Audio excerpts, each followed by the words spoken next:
So ఇది కృష్ణానది, మహాబలేశ్వరం దగ్గర మొదలైనటువంటి కృష్ణానది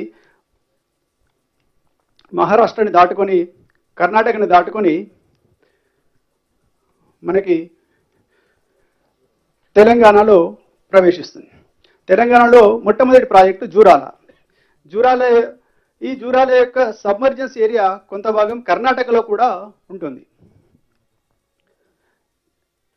దీని తర్వాత శ్రీశైలం యాక్చువల్గా ప్రాజెక్టు ఇక్కడ ఉన్నప్పటికీ దాని యొక్క స్ప్రెడ్ ఏరియా చాలా దూరం ఉంటుంది. సో ఇక్కడ స్ప్రెడ్ ఏరియా ఏదైతే ఉందో ఇక్కడ నుండి మనకి రైట్ సైడ్ అంటే శ్రీశైలంకి right side Andhra Pradesh, left side Telangana ఉంటాయి. సో ఈ శ్రీశైలం రిజర్వాయర్ నుంచి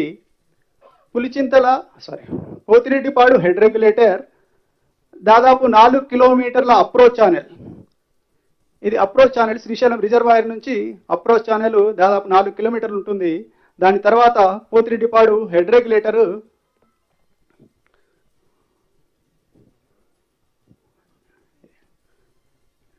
ఇది పోతిరెడ్డిపాడు హెడ్ రెగ్యులేటరు మొత్తం 14 గేట్లు ఉన్నటువంటి పోతిరెడ్డిపాడు హెడ్ రెగ్యులేటర్ ఇది. ఇక్కడ దీని తర్వాత అది శ్రీశైలం రైట్ మెయిన్ కెనాల్.